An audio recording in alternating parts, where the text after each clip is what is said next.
Sa tuwing dumadaan ako sa lugar na ito, hindi ko akaling may nakatagong kasaysayan pala dito. Dito ako lumaki, pero ngayon ko lang nalaman na mayroon palang lumang simbahan sa lugar na ito. Ayon sa mga kwento ng mga matatanda na nanirahan dito, ito raw ang pinakaunang simbahan sa aming lugar. Bago tayo magpatuloy, nais ko lamang sabihin na ang mga impormasyong na ibahagi ko sa inyo ay nakabatay lamang sa mga kwento at salaysay ng mga matatandang nakatira rito. Hindi ito opisyal na historical record, kundi isang paraan ng pag-alala at nagpagbabahagi ng lokal na kasaysayan.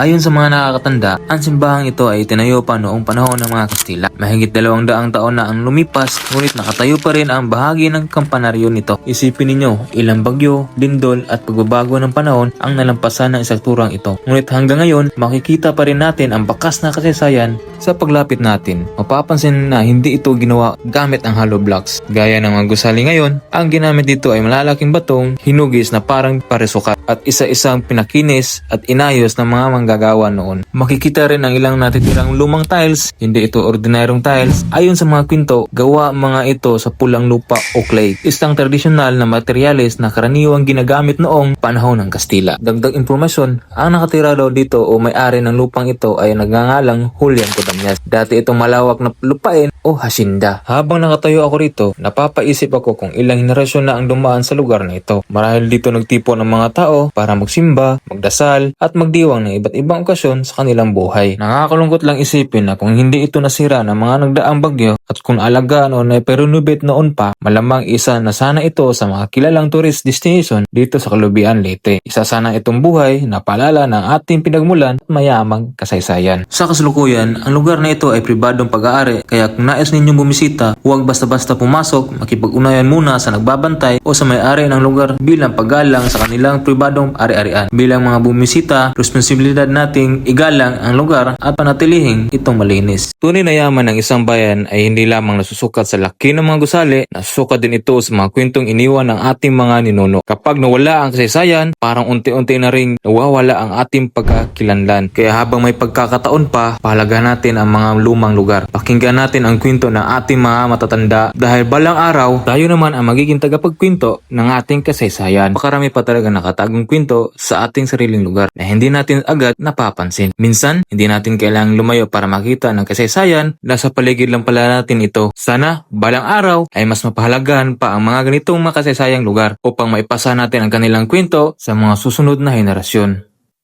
Ako si Mark at patuloy natin tuklasin ang mga nakatagong yaman, kasaysayan at kwento ng Kalubian, Leyte. Maraming salamat po sa panonood. Huwag kalimutang mag-like, mag-share at mag-subscribe para sa ibang travel at history documentaries. Hanggang sa susunod nating paglalakbay. Paalam!